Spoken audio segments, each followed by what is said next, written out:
ትክክል ሙሉ ስምሽ ማን ነው? እሌኒ ያሬድ ወልደማርያም መኩሪያ። ወልደማርያም መኩሪያ።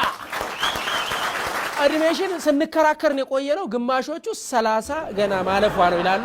ትክክል ስንት ነው? 5 ዓመት ከ10 ወር። ኦኬ። ውበትሽ በማን ነው የወጣሽ? ከማይ አለች እዚህ ውስጥ ማይ? ያቺ ትዛካ ቁርጥራትሽ። ገራ በፊት እናትሽ ሆድ ውስጥ ነበርሽ። አሁን ወደዚህ ምድር ወጣሽና የትኛው ነው የበለጠ የተመቸሽ? የማይወድ በጣም ነው የሚጣፍጠው። ይጣፍጣል ግን ማይወድ ውስጥ እያለሽ አልወጣም ብለሽ ነበር?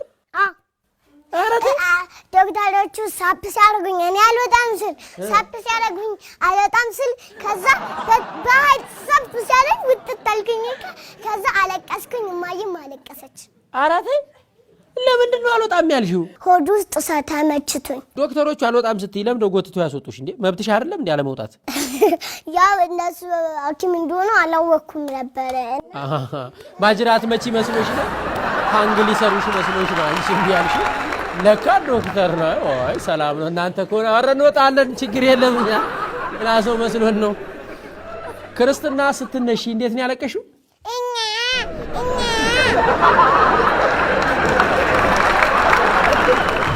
እዚህ ምድር ላይ ምርር ያለሽ ነገር ምንድነው? ከማሩ ጋር ሰጣላ። ማን ነው ማሩ? ማሩ ደግሞ የትምህርት ቤት ጓደኛዬ። ከማሩ ጋር ተጣላላችሁ? በምን? ኢላና ታላቅሽ አክብሪያ። እሷ ገና 5 ዓመቷ ነው አልኩት። እሷ ነው የምትበልጥሽ 6 ዓመቷ ነው። ታንተና እኔ ልንበልጥ እንችላለን አልኩት። እሱ ምንም አልሰማኝም። በዛ መኪና ተጣላና በየቤታችን ገባን። ወደ እናንተ ቤት ልመጣ አስቤ ነበርና አቅጣጫውን እስኪ ጠቁሚኝ። አሁን ከዚህ ትነሳና ወደ ጀሞ ትሄዳለህ። ካወቅከው ጀሞ 1 አውቀዋለሁ። ከዛ ወደ ጅጂ ጋር ትገባና ቀጥታ ትሄዳለህ። ከዛ ወደ ሙዚቃው ቦታ ላይ ትታጠፍና አሁን ቀጥታ ትሄዳለህ። ከዛ የሆነ ሽንኩርት የሚሰጥ ሰው አለ የሚሸጥ። ከዛ ወደዚህ እንደዚህ ትታጠፋለህ። ከዛ የሆነ ስም የተጻፈበት በር አለ። እዛኛው ላይ ስታንኳኳ ያኛ በር ገባው። አሬ በጣም በቃ እኔ አሁን የሚጠፋኝ አይመስለኝም። ሽንኩርት የሚሰጥ ሰው ካየው ታጠፋለሁ አይደለም። ቀጥታ ድገሜ የምትሄደው ሽንኩርት የሚሰጠው ሰው ካገኘክ ወደ ሰው ትታጠፍና የሆነ ጥቁር በር አለ አይደለ? ከዛ በኋላ የሆነ ጽሑፍ አለው ከላዩ ላይ እኮ እሱን እኮ ነው የሚሻለው። የማይጠፋው አሁን ከዚህ እማዬ እኮ የባንክ ሰራተኛ ናት። ይች ነው ብዙ ሚሊዮን ብር አላችሁ? አረ የለንም። ባንክ ውስጥ ብዙ ብር ሰው ያስቀምጥ የለ? ካሽ ነው ካሽ ነው። ካሹን ታዲያ ይዛው ለምን አትመጣም ቤት ያን ሁሉ ብር? አለቆቹ ደግሞ ያስሯታል። ሌባ ናት ለምን ሰራች እዚህ ብላ ነው ብለው ለዛ ነው።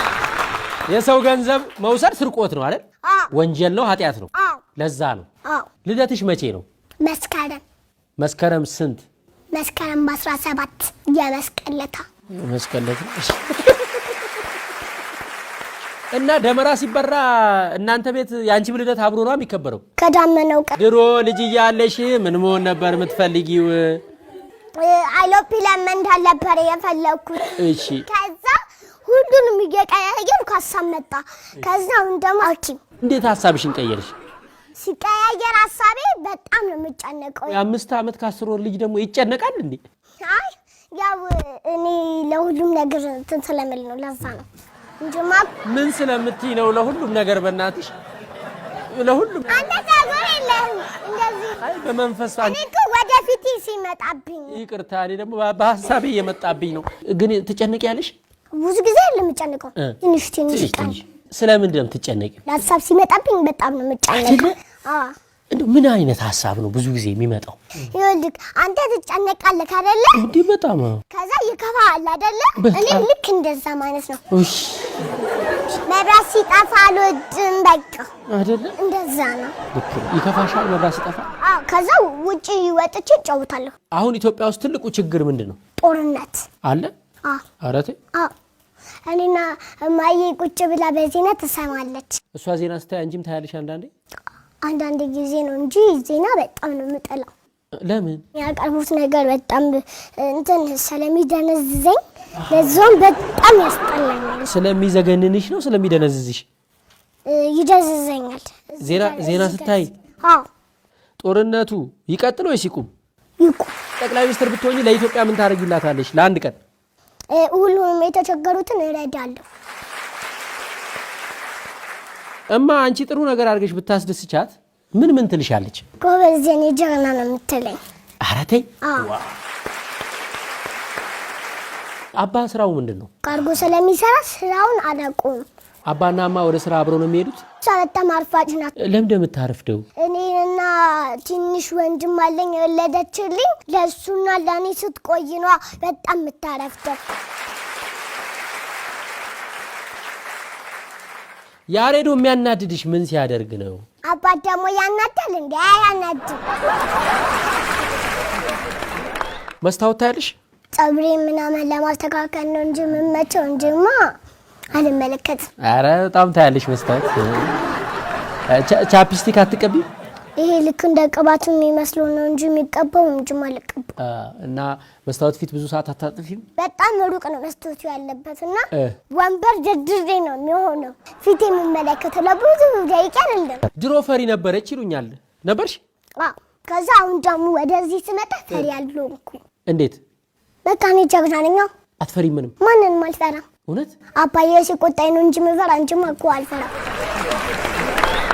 ቀለበት ማድረግ ያለባቸው ያገቡ ሴቶች ናቸው ወይስ ያላገቡ ሴቶች ናቸው? ያገቡ ሴቶች። ያላገቡ ሴቶች ቀለበት ያደርጋሉ?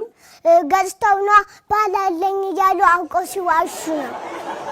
ሰው አድርጎላቸው አይደለም? አይደለም። ቆይ እኔ አግብቻለሁ ማለቱ ምን ጥቅም አለው? ምንም ጥቅም የለውም። ቴሌቪዥን አላችሁ አይደል? አዎ። ፍሪጅስ አለ። ተበላሽቶ ያውቃል? አዎ። የሚታያለው ጊዜ አሰራችሁ ምን አለች? አስደበደበችው። ፍሪጁን አስደበደበችው ነው ያልሽ? አዎ። ማለት እንትን ጉልበተኛ ቀጥራ? አይ ሚሰራ ሰው ጠርታ በስልክ ከዛ እንደዚህ መነጋገር እየተቻለ ከዛ ጋዝ አስደረግንበት። ፍሪጅ ግዢ አልኳት። ከሬዶ ብር ውሰጂኝ አልኳት።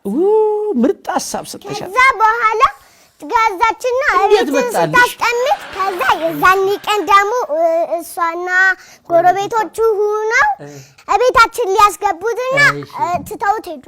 ግድግድ ፍሪጅ ነው እንደገዛችሁት? አይደለም። ልክ እንደ የታለም ፍሪጅ ማን ያውቀዋል? የታለም ቁመቱ ያክላል? እኔን ያክላል ቁመቱ? አይ በጣም ረጅም የኛና የነታለም በጣም ረጅም ነው ፍሪጁ። እና እኔ አጭር ነኝ? አይደለም። እና አንተ ምቀናት ሰው ነህ እንዴ? ኧረ አይደለም። ተቀናነን አሁን ቀነች አይደለ እንዴ? ኧረ እኔ አልቀናም። ግዙ እንዴ ይብላኝ ለእናንተ ግዙ። ወንዶች አቮካዶን ምን ያደርጋሉ? ሴቶቹን ቢቀባሉ ፀጉራቸውን ፊታቸውን ይቀባሉ። ወንዶቹ ደግሞ ይበሉታል። ከውስጥ ወደ ውጭ ነው የወንድ ትምህርት ቤት። ከማን ጋር የምትሄጂው? የማሩ ወንድም በጣም ትልቅ አየዋለ እሱ ነው የሚወስደን። ትልቅ ሰው ነው? ለምን ብቻችሁን አትሄዱ? ሌባ አለ እኮ ተደብቆ እኮ ነው የሚያየው። ትልቅ ሰው ከሌላ አትሄዱ?